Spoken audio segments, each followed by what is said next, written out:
तो hi friends, welcome है आप सभी का। नमस्ते, जोहार। देखिए, आज हम लोग बात करने वाले हैं कॉमर्स सेमेस्टर 6 SKMU दुमका। तो आपको मालूम होगा सेमेस्टर 6 में आपके जो है 4 वो मेजर पेपर होगा और एक माइनर पेपर होगा। ठीक है, तो 4 मेजर पेपर क्या क्या होगा, पहले इसको जान लेते हैं थोड़ा सा। MJ पेपर हो जाएगा आपका 12, मेजर पेपर 13, मेजर पेपर 14 और मेजर पेपर 15। ये 4 वो मेजर पेपर हो गया। ठीक, एक माइनर वोकेशनल पेपर रहेगा। आई डोंट नो कि आपने माइनर वोकेशनल पेपर पे क्या रखा है। हो सकता है आप ETP रखे हो, एंटरप्रेन्योरशिप डेवलपमेंट स्किल, या फिर डिजास्टर मैनेजमेंट, या awareness of rights and law. ठीक है, या इशू ऑफ रूरल गवर्नमेंट, जो भी रखे हैं, या फिर फंडामेंटल ऑफ अकाउंटिंग। ठीक है, तो माइनर पेपर एक होता है और एक में 4 मेजर पेपर होते हैं। तो इस वीडियो में हम लोग मेजर पेपर 12 के बारे में देखने वाले हैं। मेजर पेपर जो 12 है, इसमें आपको पढ़ना क्या है, बिजनेस फाइनेंस।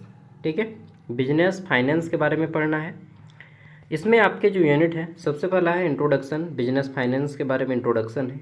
दूसरा यूनिट है आपका classification of capital, classification of capital. Okay, next अगला आ जाता है आपका, तो नेक्स्ट आ जाता है कैपिटलाइजेशन, फिर आ जाता है कैपिटल स्ट्रक्चर। ओके, तो ये 4 यूनिट हैं। उसके बाद यहाँ पे देख लेते हैं, तो हमारा जाता है, यार मेरा ना माइंड कहीं और है। यहाँ पे जो है हमारा पहला क्वेश्चन आ जाता है, व्यवसाय वित्त क्या है। ठीक, व्हाट इज बिजनेस फाइनेंस। व्यवसाय वित्त क्या है, बिजनेस फाइनेंस क्या है। तो अभी मैं तो क्लास नहीं करवा पाऊँगा। ठीक, तो पहला क्वेश्चन, व्यवसाय वित्त क्या है, बिजनेस फाइनेंस क्या है। तो व्यवसाय वित्त यानी कि बिजनेस फाइनेंस एक प्रोसेस है जिसके माध्यम से व्यवसाय जो बिजनेस होती है उसकी एस्टेब्लिशमेंट की जाती है, स्थापना किया जाता है, उसका प्रोसेस किया जाता है, संचालन किया जाता है, और अपने बिजनेस को विस्तार किया जाता है, बढ़ाया जाता है, उसका डेवलपमेंट पे जो है धन लगाया जाता है, और इन सभी के प्रोसेस को ही बिजनेस फाइनेंस कहा जाता है। ठीक, देखिए, वित्त को जो है व्यवसाय का लाइफ ब्लड ऑफ बिजनेस कहा जाता है। ठीक, यानी कि जो फाइनेंस होता है वो बिजनेस, कोई भी चीज़ का बिजनेस कीजिए, फाइनेंस जो होता है यानी कि धन, वह क्या है, लाइफ ब्लड ऑफ बिजनेस। ठीक, बिजनेस का खून, ठीक है, और शरीर दोनों क्या है, धन। और प्रत्येक व्यवसाय को उत्पादन, विपणन, वेतन भुगतान एवं विस्तार के लिए धन की आवश्यकता होती है, वित्त की आवश्यकता होती है, यानी कि फाइनेंस की आवश्यकता होती है। ठीक है, इसी तरह से आप लिख दीजिएगा, किसी कंपनी को मशीन खरीदने के लिए 20 लाख, ठीक, तथा कार्य पूंजी के लिए 5 लाख चाहिए, तो यह व्यवसाय का क्या है, वित्त का विषय है, फाइनेंस का सब्जेक्ट है। ओके, व्यवसाय वित्त व्यवसाय की सफलता और निरंतरता का आधार है। नेक्स्ट आगे देख लेते हैं, तो अगला जाता है हमारा व्यवसाय वित्त एवं निगम वित्त में अंतर बताइए। ठीक, व्यवसाय वित्त क्या है और निगम वित्त क्या है, ये बताना है कि different between finance, business finance और कॉरपोरेट फाइनेंस। तो देखिए, बिजनेस फाइनेंस और कॉरपोरेट फाइनेंस में अंतर यहाँ पे दर्शाया गया है। ठीक, एक तरफ है आपका बिजनेस फाइनेंस, एक तरफ है आपका कॉरपोरेट फाइनेंस। जैसे कि सभी प्रकार के व्यवसाय वित्त से, कंपनियों के वित्त से अर्थ यहाँ पे दे दिया गया है और संबंधित है। ठीक, क्षेत्र जो होता है आपका बिजनेस फाइनेंस का वो बड़ा होता है, जबकि कॉरपोरेट फाइनेंस का क्षेत्र जो है लिमिटेड होता है। ठीक, इसके अलावा जो बिजनेस फाइनेंस होता है यह एकल स्वामित्व या साझेदारी या कंपनी के उपयोग से चलता है। ठीक, जबकि कॉरपोरेट फाइनेंस केवल कंपनी संगठन द्वारा चलाया जाता है। ठीक, बिजनेस फाइनेंस किसी पर्सनल व्यक्ति का भी हो सकता है, बट कॉरपोरेट में कंपनी का ऑर्गेनाइजेशन होता है।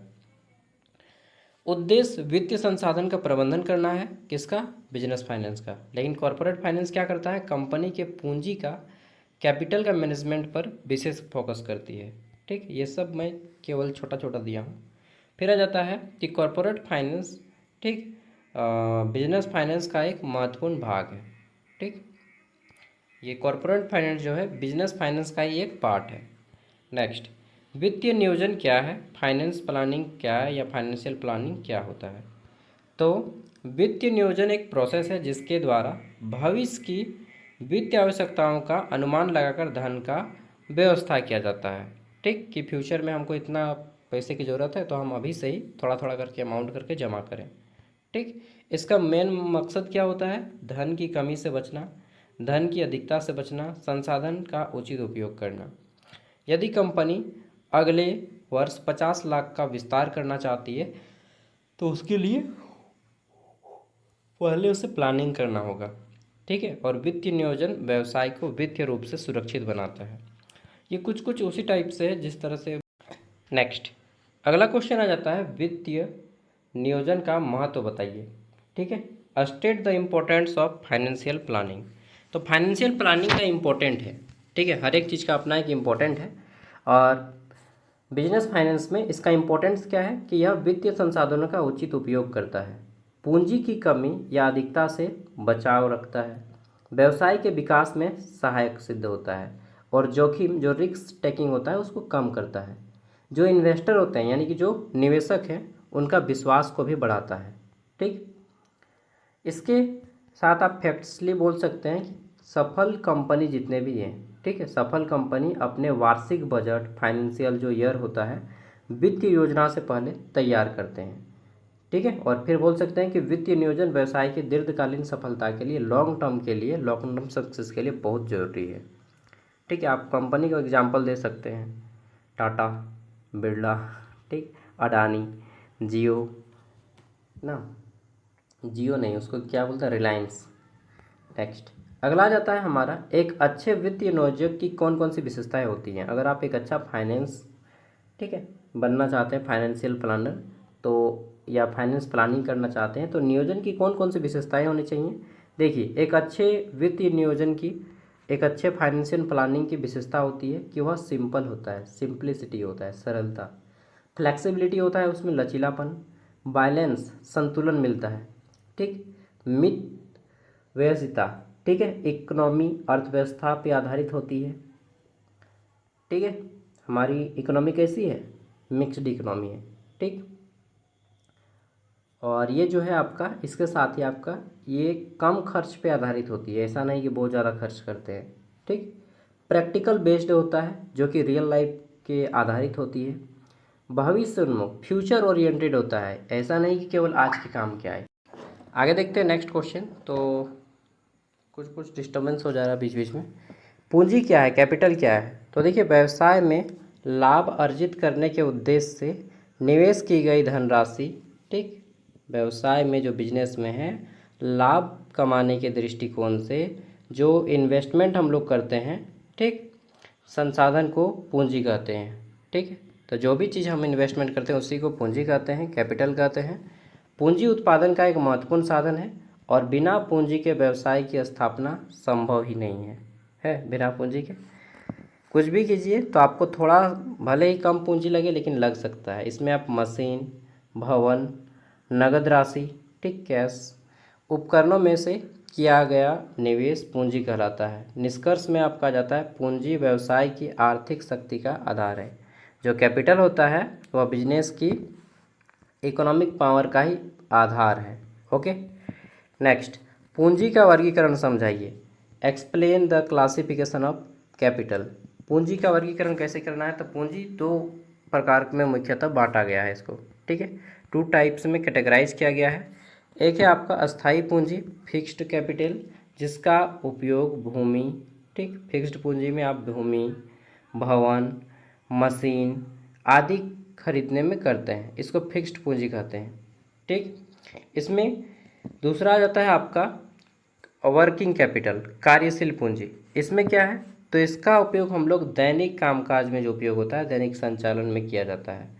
ठीक, देखिए, अस्थाई पूंजी जो है लॉन्ग टर्म होती है, जबकि जो आपका वर्किंग कैपिटल होता है यह शॉर्ट टर्म के लिए यूज किया जाता है। ठीक, और दोनों प्रकार की पूंजी व्यवसाय के लिए ज़रूरी है। वो देखा जाता है कि बिजनेस का टाइप कैसा है, उसके अकॉर्डिंग इसको डिसाइड किया जाता है। नेक्स्ट आता है अस्थाई पूंजी क्या है, व्हाट इज फिक्स्ड कैपिटल। तो अस्थाई पूंजी वह पूंजी है जिसका उपयोग व्यवसाय की अस्थाई परिसंपत्तियों के क्रय में किया जाता है। ठीक, अस्थाई पूंजी जो फिक्स्ड कैपिटल है उसका उपयोग व्यवसाय यानी कि बिजनेस की अस्थाई परिसंपत्ति, ठीक है, जो परमानेंट परिसंपत्ति है, परमानेंट एसेट है, उसको खरीदने के लिए किया जाता है। इसमें क्या क्या आता है, तो जो परमानेंट एसेट्स है इसमें भूमि आ जाता है, भवन आ जाता है, मशीनरी आ जाता है, फर्नीचर आ जाता है। ओके, इसकी विशेषता क्या क्या है, तो लॉन्ग टर्म नेचर का ये होता है, आसानी से नकदी में परिवर्तन नहीं होती और उत्पादन क्षमता बढ़ाती है। ठीक है, आगे देख लेते हैं। तो दीर्घकालीन प्रकृति का होता है, ये लॉन्ग टर्म के लिए होता है, आसानी से नकदी में परिवर्तन नहीं होती। ठीक है, ये जो तुरंतली आप सोचिएगा कि कैश में कन्वर्ट हो जाए तो ये कैश नहीं होगा। उत्पादन क्षमता ये बढ़ाता है, प्रोडक्शन ये आपको ग्रो करता है, ठीक है, इंक्रीज करता है। और उद्योग में अस्थायी पूंजी की आवश्यकता व्यापारिक संस्थाओं की तुलना में अधिक होती है। ठीक है, तो व्यापारिक संस्था से कंपेयर मत कीजिएगा क्योंकि उससे ये कंपेयर नहीं किया जाएगा। हर एक का अपना एक स्थान है, इवन प्रत्येक व्यक्ति एक इंडिविजुअल है। अस्थायी पूंजी व्यवसाय के आधारभूत ढांचे का निर्माण करती है। नेक्स्ट है आपका अस्थायी पूंजी के स्रोत कौन कौन से हैं। अगर आप फिक्स्ड कैपिटल गेन करना चाहते हैं तो इसके सोर्स कौन कौन से हैं, तो अस्थायी पूंजी प्रमुख स्रोत निम्नलिखित है। समता का अंश यानी कि समानता, इसमें इक्विटी शेयर होता है। दूसरा है पूर्वाधिकार अंश, ठीक, प्रेफरेंस शेयर। तीसरा है आपका ऋण पत्र, डिवेंचर। चौथा है आपका लॉन्ग टर्म लोन, दीर्घकालीन लोन ले सकते हैं आप, या संचित लाभ, ठीक है, रिटेन्ड अर्निंग जिसको बोलते हैं। तो बड़ी कंपनियां प्रायः अंश पूंजी एवं ऋण पत्रों के माध्यम से अस्थायी पूंजी प्राप्त करती हैं। ओके, आगे देख लेते हैं। तो अस्थायी पूंजी के उचित स्रोत व्यवसाय दीर्घकालीन विकास में सहायक होते हैं, लॉन्ग टर्म डेवलपमेंट में ये आपको हेल्प करते हैं। ठीक है, कार्यशील पूंजी क्या है, तो वर्किंग कैपिटल के बारे में अभी हम लोगों ने पढ़ा है, इसका एक फॉर्मूला भी है वर्किंग कैपिटल का। तो देखिए, कार्यशील पूंजी वह पूंजी है जिसका उपयोग व्यवसाय की दैनिक गतिविधियों में डे टू डे लाइफ में किया जाता है। ठीक, इसका फॉर्मूला क्या है कि working capital is equal to current assets minus current liabilities. Okay, working capital is equal to current assets minus current liabilities. ठीक है, तो उदाहरण देखिए, आप इसको एक्सप्लेन कर सकते हैं कि चालू परिसंपत्ति जो है आपका कितना है, तो 8 लाख है, तथा चालू दायित्व कितना है, 3 लाख है। ठीक है, तो वर्किंग कैपिटल आपका कितना आ जाएगा, माइनस कर दीजिएगा तो 5 लाख आ जाएगा, हो जाएगा सिंपल सा। ठीक है, इसमें क्या क्या आप उपयोग कर सकते हैं, तो कच्चा माल खरीद सकते हैं, रॉ मटेरियल, मजदूरी का भुगतान कर सकते हैं वेजर को, ठीक, बिजली हम अन्य खर्चे का भुगतान कर सकते हैं।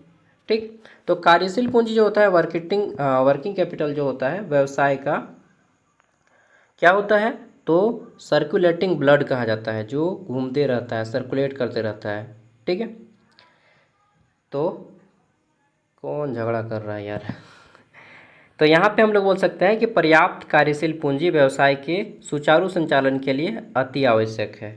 ठीक है, नेक्स्ट क्वेश्चन नंबर 11, पर्याप्त कार्यशील पूंजी का महत्व बताइए।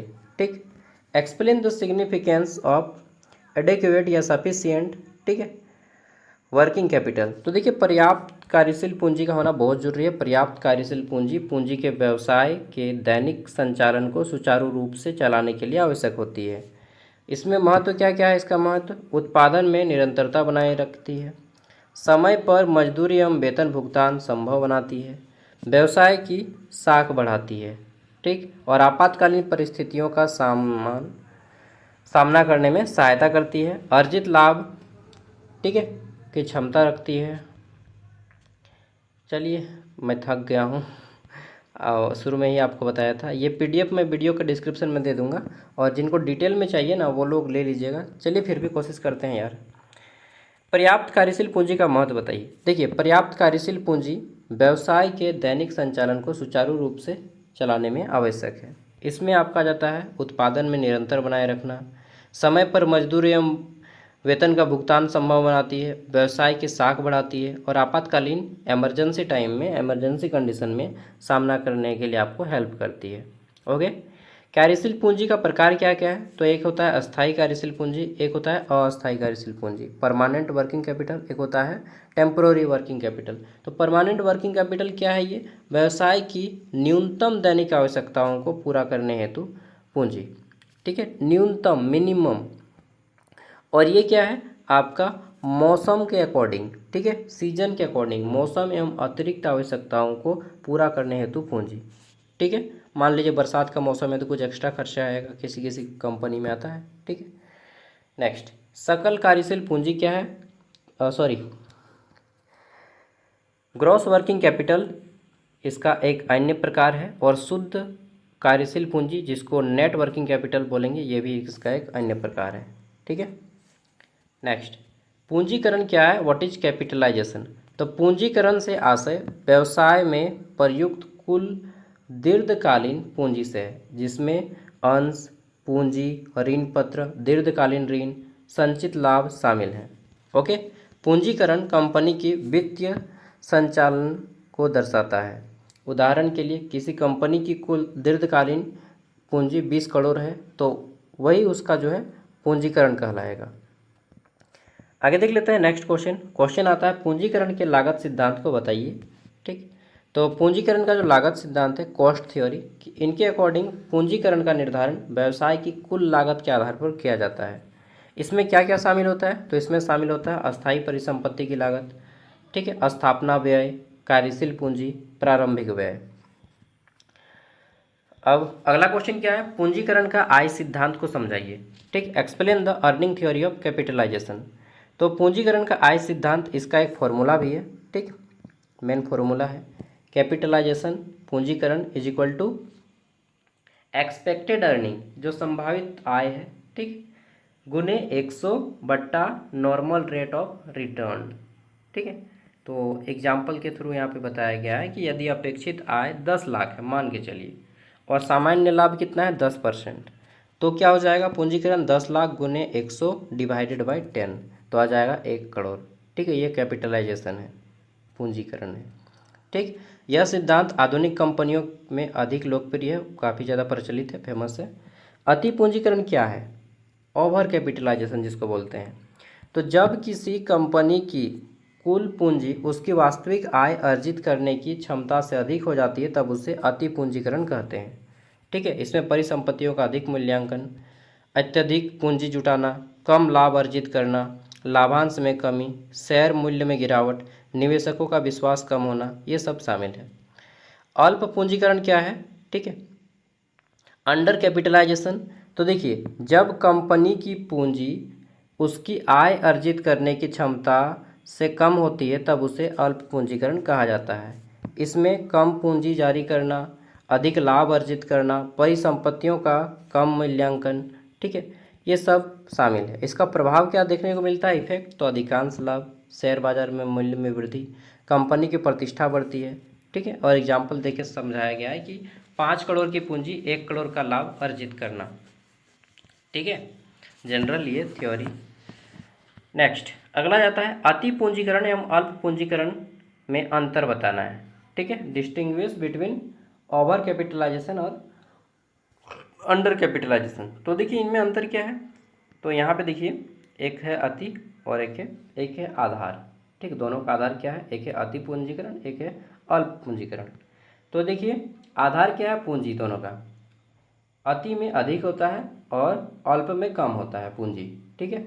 आय जो होता है वो कम होता है, किसमें? अति में, और अल्प में अधिक होता है। लाभांश जो है कम होता है अति में और अधिक होता है आपका अल्प में।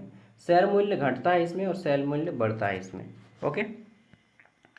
फिर निवेशकों का कम विश्वास होता है, ठीक है, निवेशकों का विश्वास कम होता है और ये आधार में मतलब इसमें बढ़ जाता है अल्प पूंजीकरण में। दोनों स्थितियां संतुलित पूंजीकरण के विपरीत हैं, ठीक है। व्यवसाय के लिए संतुलित पूंजीकरण सबसे ज़्यादा इफेक्टिव माना जाता है। संतुलित वर्ड ही बहुत अपने आप में सफिशियंट है। संतुलित मतलब ये होता है कि सब गुण संपन्न, ठीक है। What is balanced capitalisation? तो संतुलित पूंजीकरण क्या है? जब किसी कंपनी की पूंजी, ठीक है, जब किसी कंपनी की पूंजी उसकी आय अर्जित करने की क्षमता में उचित संतुलन होता है तब उसे संतुलित पूंजीकरण कहा जाता है। इसकी विशेषताएं क्या क्या हैं? तो सामान्य लाभ दर प्राप्त होती है, निवेशकों को उचित लाभांश मिलता है, शेयरों का बाजार मूल्य स्थिर रहता है, कंपनी की वित्तीय स्थिति मजबूत रहती है। ओके, संतुलित पूंजीकरण को आदर्श पूंजीकरण भी कहा जाता है। नेक्स्ट, पूंजी संरचना क्या है? What is capital structure? पूंजी संरचना क्या है?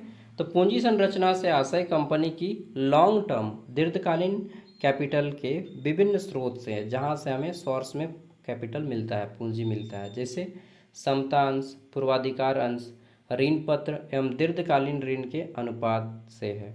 ठीक, उदाहरण, यदि किसी कंपनी की कुल पूंजी 100 लाख है, जिसमें से क्या है, तो इक्विटी शेयर 60 लाख का है और डिवेंचर कितना है, 40 लाख का है, तो उसकी जो संरचना पूंजी होगी, ठीक है, यही संरचना पूंजी हो जाएगी, स्ट्रक्चर कैपिटल हो जाएगा। इसका महत्व क्या है? तो वित्तीय जोखिम को प्रभावित करता है, ये लाभप्रद जो भी लाभ प्रदाता है उसको प्रभावित करता है, कंपनी के नियंत्रण को, कंट्रोल को इफेक्ट करती है। ठीक, अब यहाँ से लॉन्ग टर्म क्वेश्चन है। इसमें पहला क्वेश्चन है, व्यवसाय वित्त का अर्थ, प्रकृति और महत्व की व्याख्या करें। Explain the meaning, nature and importance of business finance. Okay, तो यहाँ पे एक एक करके अर्थ बताया गया है और हर एक यूनिट से आपके 5 क्वेश्चन बताए गए हैं। ठीक है, तो अगर आपको पूरा PDF चाहिए तो ज्ञान सागर ऐप पे सब अपलोड है। 60 रुपया में, केवल 60 रुपये में सभी पेपर का नोट्स मिलेगा, वो भी 4 साल तक। सेमेस्टर 7 और 8 का भी दिया जाएगा। ठीक है, और जिनको चाहिए वो लोग इंस्टॉल कर लीजिएगा, लिंक वीडियो का डिस्क्रिप्शन में है। हालांकि PDF भी दे दूंगा, बट सब चीज़ एक जगह पे इकट्ठा मिलेगा। ठीक है, इससे मुझे भी थोड़ा फ़ायदा हो जाएगा, बाकी आपकी मर्ज़ी। थैंक यू दोस्तों, बाय, जोहार। देखिए, जितना मुझसे संभव हो पाता है मैं आपके लिए करता हूँ। ओके।